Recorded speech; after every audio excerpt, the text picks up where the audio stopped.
ధ్యాన మిత్రులందరికీ నా నమస్కారాలు తెలియజేస్తున్నాను. నేను ప్రకాశం జిల్లా కంభం నుంచి మాట్లాడుతున్నాను. నా పేరు గంగాధర్రావు, మాది ఫ్యాన్సీ షాపు. నేను ఈ ధ్యానంలోకి రావడానికి గల కారణము, మా ఇంటి పక్కన పబ్బతి కృష్ణమోహన్ గారని ఒక మంచి మిత్రుడు ఉన్నాడు. ఆయన ఇప్పుడు గత 20-30 సంవత్సరాల నుంచి ధ్యానం చేస్తూ ఎన్నో అనుభవాలతోటి, ఎంతో జ్ఞానంతో తను ధ్యాన సాధన కొనసాగిస్తూనే ఉన్నాడు. మాకు ఎన్నో పర్యాయాలు చెప్పడం జరిగింది, కానీ భగవంతుని అనుగ్రహం వలన ఎప్పుడో ఈ మధ్యనే రాగలిగాము. ఒక 3 సంవత్సరాల కిందట ధ్యానంలోకి వచ్చి ఒక 2-3 నెలలు, ఒక 5-6 నెలలు వరుసగా చేశాము. మళ్ళీ తర్వాత బ్రేక్ పడింది. లక్కీగా ఇప్పుడు అంతా మార్చి నుంచి మనకు లాక్డౌన్ నడుస్తూ ఉంది. ఈ లాక్డౌను ఎంతమందికి ఎన్ని రకాల ఉపయోగం ఉందో నాకైతే తెలియదు, కానీ నాకు ఈ ధ్యాన సాధన చేసుకోవడానికి ఈ లాక్డౌన్ అనేది చాలా చాలా చాలా ఉపయోగపడింది. అంటే ఒక పని వస్తే కొంతమందికి మంచి జరగవచ్చు, కొంతమంది చెడు జరగచ్చు అని అంటారు కదా. కానీ నా పరంగా నేను వ్యాపారం నా టైంలో నేను చేసుకుంటున్నాను. ప్లస్ ఈ ధ్యాన సాధన అనేది రోజుకు 3 నుంచి 4 గంటల దాకా ఉపయోగించుకోగలుగుతున్నాను. ఇది నాకు చాలా చాలా చాలా ఆనందపడాల్సిన విషయం నా వరకు మాత్రం. అంటే మిగతా వారికి ఎలానో నాకు తెలియదు. ఉదయం 1 గంట, మధ్యాహ్నం 1 గంట, సాయంత్రం 1 గంట అలా చేస్తూ పోతూనే ఉన్నాను. ఈ ధ్యాన సాధన వలన చాలా చాలా ఉపయోగాలు ఉంటాయని మన మిత్రులందరూ తెలియజేస్తున్నారు. వాళ్ళ అనుభవాలు చెప్తూ ఉన్నారు. వాళ్ళ అనుభవాలు నేను అన్వయించుకుంటూ నాకు ఎలాంటి అనుభవాలు వస్తాయని ఎదురు చూశాను. కానీ మనం ధ్యానం చేయడము మన అనుభవాల కోసం కాదు అనే విషయం మాత్రం తెలుసుకోగలిగాను. అది మన మిత్రులు చెప్తున్నారు. కానీ అనుభవం అనేది ఎందుకు అని అంటే, మళ్ళా మనము ఈ ధ్యానంలో ఇంకొక స్టెప్ ముందుకు వెళ్ళడానికి ఈ అనుభవం అనేది మన మిత్రులు కానీ, మన సీనియర్స్ కానీ, మన మాస్టర్స్ చెప్పేది కానీ, ఇది మనం ఇంక ముందుకు వెళ్ళడానికి చాలా ఉపయోగపడుతుందనే నా అభిప్రాయం. ఇంకొకటి, మాకు ఈ గుళ్ళో ఒకసారి కంటిన్యూగా ఒక 4 నెలలు మాకు ధ్యానం సాయంత్రం పూట క్లాసెస్ నిర్వహించారు. ఎవరు, మా సత్యసాయి సేవా సమితి తరపున సాయంత్రం పూట రోజుకు 40 నిమిషాలు పెట్టారు. దానికి నేను నాకు తీరికున్న సమయంలో అటెండ్ అవుతూ వచ్చాను ఇంతకుముందు. అప్పుడు నాకు కలిగే అనుభవాలు ఏంటంటే, అప్పుడు దాదాపు ఒక 30 మంది అటెండ్ అవుతూనే ఉన్నారు. మనము కుర్చీలో ఎలా కూర్చొని ఉంటామో ధ్యానం చేస్తూ ఉంటాము, కానీ ఒక్కొక్కసారి సడన్గా ముందుకు కింద పడ్డట్టు, సర్రని మనం పైకి లేచినట్టుగా. కానీ మనం మాత్రం అలానే ఉంటాం. మనకి ఎలా తెలుస్తుంది అంటే, మనకు ఎదురుగా కూర్చున్న మాస్టర్ మనకు చెప్తుంటారు, మీరు ఎక్కడికి కదలేదని, మీరు కూర్చునేటప్పుడు ఎలా ఉన్నారో మళ్ళీ లేచేంతవరకు కూడా ఈ 40 నిమిషాలు అలా స్థితిలోనే ఉన్నారు, అది ధ్యాన అనుభూతి అని అంటారు అని చెప్పాడు అనమాట. అది నాకు చాలా ఆనందక విషయం. ఇంకొకటి, ఒకరోజు ఇలానే ధ్యానం చేస్తూ ఉన్నప్పుడు బయట మన గుడి మెట్లు దిగి ఒక మనిషి వెళ్ళిపోతున్నాడు. ఒక బ్లాక్ కోటు, సూటు బూట్ వేసుకున్నాడు, బ్లాక్. ఇంకోటి, ఒక చేతిలో సూట్ కేసు పట్టుకొని ఉన్నాడు అనమాట. ఆయన వెళ్ళిపోతున్నాడు. పోయేటప్పుడు ఏం చెప్పాడు, నేను పోతున్నానులే అని అన్నాడు. నేను పోతున్నానులే అని అంటే నాకు ఏం అర్థం కాలేదు. మొత్తం ఆ క్లాస్ అయిపోయిన తర్వాత మన మాస్టర్కి తెలియజేశాను, సాయిరామ్, ఇలా మనకు ధ్యానం ఈరోజు అనుభూతి ఈ విధంగా వచ్చింది ఏంటి అని అంటే, హ్యాట్స్ ఆఫ్, ఇది ఒక మంచి సంతోషించదగ్గ విషయం అని అన్నారు. ఏంటి అని అంటే, ఇది మనము గత జన్మలో మనకు ప్రతి ఒక్కరూ పాపకర్మలు, చెడు కర్మలు ఏవో చేస్తూ ఉంటారు. అందరం మూటలు తెచ్చుకుంటూ ఉంటాం. ఇది ఈరోజు ఇంతవరకు ఇప్పుడు నీకు ఏదైతే వచ్చిందో కొంత నీ కర్మలు దగ్ధమైపోయినట్టే. అంటే నేను పోతున్నాను అని అంటే, ఆ మూటలు, మనం తెచ్చుకున్న మూటలు అనేటివి కొన్ని వెళ్ళిపోయినాయి అనమాట. అంటే మన కర్మలు అనేటివి తీరిపోతూ ఉన్నాయి. ఇది ఒక మంచి అనుభవము. ఇంకొకసారి ఈ మధ్యకాలంలో ఒక పోయిన నెలలో అట్లా జరిగింది. కూర్చొని ఉన్నాం ధ్యానం చేస్తూ ఉన్నప్పుడు, సడన్గా ఒక మెట్ల మించి మనము కింద పడితే, ఎవరైనా నెడితే ఎలా ఉంటుంది మనకు, మీరు ఒక్కసారి ఆలోచించేయండి. మనము 2 మెట్ల మీద కూర్చున్నాము, చివరి 2 మెట్ల మీద దిగితే మెట్లు దిగి మామూలుగా నడిచి వెళ్ళిపోవాలి. ఆ మెట్ల మించి ఎవరైనా నెడితే మనకి ఎలా ఉంటుంది, అలాంటి అనుభూతి. అసలు ఇప్పుడు అనుకుంటే నాకు ఒళ్ళు గగురు పొడుస్తుంది. అలా కింద పడితే ఎలా ఉంటుందో అలా ఉంది. వెంటనే నాకు ఆ ధ్యాన స్థితిలో ఉన్నా కానీ ఎరుకలోనే ఉన్నా. నేను నిజంగా కింద పడిపోయానేమో అనుకొని జస్ట్ ఒకసారి అలా తడుముకున్నాను అనమాట. ఎక్కడికి వెళ్ళాలి, నేను ఎక్కడ కూర్చున్నానో 40 నిమిషాలు గంట ముందు ఎలా కూర్చున్నానో అలాంటి స్థితిలోనే కూర్చొని ఉన్నాను.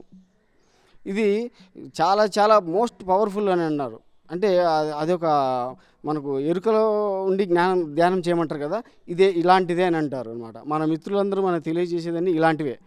ఈ అనుభవాలు అనేవి మన నుంచి ఇంకొకరికి ఈ పాస్ అయినప్పుడు ఏంటంటే ఇలాంటివి ఓహో మనకు కూడా వస్తే బాగుంటుంది అనేది ఇంకా ఏకాగ్రత చేస్తారనే ఉద్దేశంతో ఈ అనుభవాలు చెప్పడం జరుగుతుంది. ఎవరైనా కానీ, నేను కానీ మన మాస్టర్స్ ఎవరైనా కానీ. ఇంకొక అనుభవం ఏంటంటే ఇలానే కూర్చొని ధ్యానం చేస్తూ ఉంటాం. ధ్యానం చేస్తూ ఉన్నప్పుడు మనకు పైనుంచి లైట్ స్కై బ్లూ వాటర్ మీద పడుతున్నట్టుగానే ఉంటుంది. అంటే ఇప్పుడు మనము ఎక్కడ వాటర్ ఫాల్స్ దగ్గర మనము నిల్చుంటే ఎలా మన మీద నీళ్లు పడతాయో అలా పడుతూనే ఉంటాయి. అది కూడా మాకు మా ఇంట్లో ఒకటే ప్లేస్లో కూర్చున్నప్పుడు అది ఒక దివ్యమైన శక్తి అక్కడ దాగి ఉంటుంది. అది ఆ ప్లేస్లో కూర్చొని నేను చేస్తున్నప్పుడు నాకు ఆ విధంగా కలిగింది. అదొక మంచి అనుభూతి. ఇంకొక రోజు అనుభూతి ఏంది, అలానే కూర్చున్నాం. అలానే కూర్చొని అసలు ఎంతసేపు మనం ధ్యానం చేస్తున్నామో ఏమీ అర్థం కాలేదు. అలా అసలు ఒళ్ళంతా తేలికైపోతూ ఉంది. అసలు కింద పడుతున్నట్లుగా ఉంటుంది. కానీ మళ్ళీ లేచి చూస్తే మళ్ళీ మామూలుగానే ఉంటాం. ఇలాంటి అనుభవాలు అనేవి చాలా చాలా జరుగుతూనే ఉంటాయి. అది మన సాధనను దాన్ని మనం చేసే సమయాన్ని బట్టి అది ఆధారపడి ఉంటుంది. ఇంకొక విషయం ఏంటంటే నేను ప్యూర్ వెజ్ అండి, చిన్నప్పటి నుంచి కూడా ప్యూర్ వెజే. ఈ ధ్యానంలోకి వచ్చిన తర్వాత ఇంకా వీళ్ళు చెప్తుంటే నాకు చాలా ఆనందంగా ఉంది. మన భగవాన్ బాబా గారు చెప్పినట్టు కూడా శాకాహారిగా ఉంటేనే మనము ఏదైనా సాధించగలము. ఎందుకు అని అంటే శాకాహారిగా ఉంటే మన ఆలోచనలు కూడా, ఇప్పుడు మనం కూరగాయలు తింటే వండిన పదార్థం కంటే కూడా కూరగాయలు పండ్లు తింటే ఎంతో కడుపు నిండా తిన్న తర్వాత వెంటనే ఒక గంటకు ఆకలి అవుతుంది. ఎందుకు అని అంటే ఆ పండ్లు కూరగాయలలో ఉండే శక్తి అలాంటిది. అదే మాంసాహారులు అది అలవాటు ఉన్న వాళ్ళు అది తీసుకున్న తర్వాత 2 రోజులు కూడా తినకపోయినా ఏం కాదని అంటారు కొంతమంది. అంటే అది అలానే ఉంటుంది కాబట్టి, అంటే ఎలాంటి ఆహారం మనం తీసుకుంటే అలాంటి ఆలోచనలు వస్తాయని బాబా గారు కూడా చెప్తారు. అదే అందుకని మనం సాత్వికమైన ఆహారం తీసుకుంటే సాత్వికమైన ఆలోచనలు, మంచి బుద్ధులు, మంచి నడవడిక, శాంతంగా మాట్లాడటము, ఎవరితోటైనా కానీ ప్రేమగా మాట్లాడటం అవి అలవాటు పడతాయి. అదే ఈ మాంసాహారం తినేవాడు వాళ్ళతో మాట్లాడితే వాళ్ళు ఎప్పుడు ఎలా ఉంటారు, రఫ్ అండ్ టఫ్గా ఉంటారు, ర్యాష్. అసలు అలాంటివి నాకు సరిపడవు. నాకు చిన్నప్పటి నుంచి కూడా నా నేచర్, నేను పెరిగిన వాతావరణం అంతా ప్యూర్ వెజ్. నా మిత్రులందరూ కూడా అదే. కానీ నా మిత్రులందరూ చాలా ఇప్పుడు దురలవాటు ఉండేవాళ్ళు ఉన్నారు, మాంసాహారంలో మద్యపానం, సిగరెట్లు అన్నీ ఉన్నారు. కానీ వాళ్ళందరికీ నేను చాలా దూరంగానే ఉంటాను. ఫస్ట్ నుంచి నేను పెరిగిన వాతావరణం అలాంటిది కాబట్టి నాకు దానివల్ల ఇబ్బంది ఏమీ కలగలేదు. ఈ శాకాహారం మానాలి అని అసలు అవన్నీ తినేవాళ్ళకు మనకేం పని లేదు. ఇది చాలా మంచిది. బాబా గారు చెప్పింది శాకాహారమే తినండి. ఎందుకు అని అంటే మన మంచి ఆలోచనలు వస్తాయి.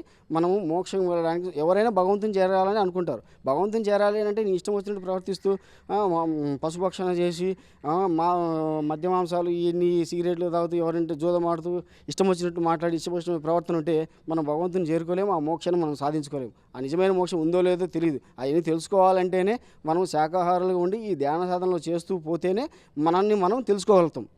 మనల్ని మనం తెలుసుకోగలడమే మోక్షము. మనం ఏదో ఇంకా వేరేది ఎక్కడో లేదు, మనల్ని మనం తెలుసుకోగలగాలి. ఫస్ట్ మనం తెలుసుకోవాలంటే మనం సాధన మొదలు చేయాలి. అది సంవత్సరం కావచ్చు, 3 ఏళ్ళు కావచ్చు, 10 ఏళ్ళు కావచ్చు, ఇన్ని రోజులైనా సరే మనం సాధన చేస్తూ కొనసాగిస్తూనే ఉండాలి. ఇలాంటి యొక్క మంచి అలవాట్లను మనం చేసుకుంటూ మన ధ్యాన సాధనలో ముందుకు పోవాలని కోరుతున్నాను. ఇంకొక ముఖ్య విషయం ఏంటంటే మనము ధ్యానం చేయడం వల్ల చాలా రకరకాల ఉపయోగాలు అని అంటారు కదా అందరూ. నేను చాలాసార్లు గమనించింది ఏంటంటే ఒక్కొక్క రోజు లేట్ నైట్ అయ్యిద్ది, నిద్రపోవడం మనకు 12 అవ్వచ్చు, 1 గంట అవ్వచ్చు.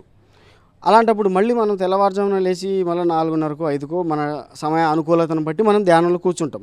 ఆ కూర్చున్న తర్వాత ఆ రోజు మాత్రం ఎలా ఉంటుందంటే ఈ రాత్రిపూట ఎక్కువగా మేలుకోవడం వలన విడిగా ఉన్నప్పటికి వారికంటే మనకు చాలా తేడా. ఏంటి అంటే మనకు ఆ మిగతా రోజంతా చాలా ప్రశాంతంగా గడిచిపోద్ది. అంటే ఆ నిద్ర అలసట అనేది మనకు ఉండదు ఈ ధ్యానం ఎప్పుడైతే మనం ఆ ధ్యానం చేస్తూ ఉంటామో. కానీ ఈ రోజు ఇప్పటికి కూడా నేను రోజు 12 అవుతుంది, మా ఇంట్లో మనవడు ఉన్నాడు, పడుకోవడం వల్ల రోజు 12 అట్లా అవుతుంది. కానీ ఆ పవర్ అనేది ఇప్పటికీ అలానే నడుస్తుంది. ఉదయం మళ్ళీ ఖచ్చితంగా 5:30, 6కు మళ్ళీ లేస్తూనే ఉంటాను. మళ్ళీ నా పనులు నేను చేసుకుంటున్నాను. కానీ ఆ పవర్ ఇప్పటికీ కంటిన్యూ అవుతూ ఎలాంటి పగలు అలసట అనేది లేకుండా పోతుంది. మనం ఎన్ని రోజులు ధ్యానం ఇలా చేస్తూ పోతే మన శక్తి ఇంకా పెరుగుతూ మనం ఇంకా ఎనర్జెటిక్గా తయారవుతాం. ఇంకా మనం పెరిగే కొద్ది ఇంకా నేర్చుకునే విషయాలు, కొత్త విషయాలు అనేది చాలా నేర్చుకోగలుగుతాం. నేను ఒకసారి పుట్టపర్తికి వెళ్ళానండి. పుట్టపర్తిలో బాబావారు ప్రతిష్ఠించిన ఒక చెట్టు ఉంది. అంటే దాని కింద రాగి రేకు మీద స్వామివారు బీజాక్షరాలతోటి వారు ఒక వృక్షం నాటారు. దాని కింద మనం ధ్యానం చేసుకుంటే మోస్ట్ ఎనర్జీగా వస్తుంది. అసలు ఎప్పుడైతే మనము అక్కడ దాని మీద ఆ చెట్టు కింద మనం కూర్చుంటామో ఎవరి వయసు ఎంతైతే దాని తర్వాతనే మనకు మంచి పీక్ స్టేజ్కి మనం వెళ్ళగలము అంటారు. కానీ ఈ సాధన మనం చేస్తూ ఉన్నప్పుడు ఇప్పుడు నా వయసు దాదాపు 45, 48 ఆ టైం అనుకోండి. అలా కాకుండానే మినిమం ఒక 15 నిమిషాలకే మనం పీక్ స్టేజ్కి వెళ్ళగలిగే స్టేజ్కి మనం చేరుకుంటాం. అదే అనుభూతి అక్కడ పుట్టపర్తికి వెళ్ళినప్పుడు కూడా మనం ధ్యానంలో కూర్చున్న వెంటనే పీక్ స్టేజ్కి వెళ్ళిపోయినాం. అప్పుడు ఎంతసేపు మనం కూర్చుంటున్నామో మనకు అర్థం కాదు. అసలు గంటల తరబడి కూర్చోబోతుంది, లేయడానికి చేత కాదు. అంటే లేస్తే అయిపోయింది అప్పుడే అనుకొని మళ్ళీ కూర్చోవాలన్నట్టు అనిపిస్తుంది. కానీ మన సమయ అనుకూలతను బట్టి మనం కూర్చుంటాం. అలాగే మన ఇంట్లో కూడా ఒకరోజు జరిగింది అలానే. ధ్యానం నుంచి లేచిన తర్వాత ఎంత ఆనందం ఉందంటే, ఇప్పుడు మనకు ఏదైనా ఒక స్థలం అమ్మినా, ఒక పొలం అమ్మినా, లేకపోతే మనకు ఏదైనా డబ్బులు ఏదైనా మనకు కలిగిన 5 లక్షలు 10 లక్షలు మనకు లాభం కానీ ఇంకొకటి ఏదైనా మనకు వచ్చిందనుకో, డబ్బు వచ్చిందనుకో, అప్పుడు ఎంత ఆనందంగా ఉంటామో అంతకంటే 10 రెట్ల ఆనందం పొందాము. ఒకరోజు బాగా గమనించాను నేను అది. ఆ ఆనందం తట్టుకోలేక మా మిత్రునికి ఫోన్ చేసి చెప్పాను, ఈ విధంగా ఈరోజు ఎంతో చాలా ఆనందంగా ఉంది. ఆ రోజు 1:20 నిమిషాలు ఇంకా అంటే మధ్యలో కదలడం కానీ లేయడం కానీ ఏమీ లేకుండా చేయగా అక్కడికి ఇంకా కూర్చోవడం కొంచెం కష్టం అనిపించి అప్పుడు లేచా. అది కూడా ఇష్టం లేక లేచాను. దానివల్ల పొందే ఆనందం చాలా ఉంటుంది. అది మనము ఒక చెప్పేదానికంటే స్వయంగా అనుభవించిన వాళ్ళకి అది అర్థమవుతుంది. అందువల్ల మన మిత్రులారా అందరికీ మనం తెలియజేయడం ఏంటంటే, మనం ధ్యానం అనేది ఏదో సరదా కోసము ఇంకొక దానికోసము కాదు. ఎవరిని వారు ఉద్ధరించుకోవడానికి కోసం ఎవరైతే అనుకుంటారో నేను భగవంతుని దగ్గరికి చేరాలి, మంచి మార్గంలో పోతూ మనం భగవంతుని దగ్గర చేరాలి అనుకుంటే ఖచ్చితంగా ఈరోజు మొదలు పెట్టవచ్చు, లేకపోతే రేపు మొదలు పెట్టండి, ఎల్లుండి మొదలుపెట్టి. కానీ ఖచ్చితంగా మనకు కృష్ణ పరమాత్మను చెప్పిందే. కృష్ణ పరమాత్మ ఎప్పుడు కళ్ళు మూసుకునేది ఏంటంటే ధ్యాన స్థితి. పరమేశ్వరుడు అదే, బ్రహ్మగారు చెప్పేది అదే. వాళ్ళు త్రిమూర్తులు ఎప్పుడు ధ్యాన స్థితిలోనే ఉంటారు. అంటే ఎప్పుడు ధ్యానం చేస్తూనే ఉంటారనమాట. మనం కూడా అలా చేస్తూ పోతేనే మనకు కొత్త కొత్త విషయాలన్నీ తెలుస్తాయి. సాయిరామ్.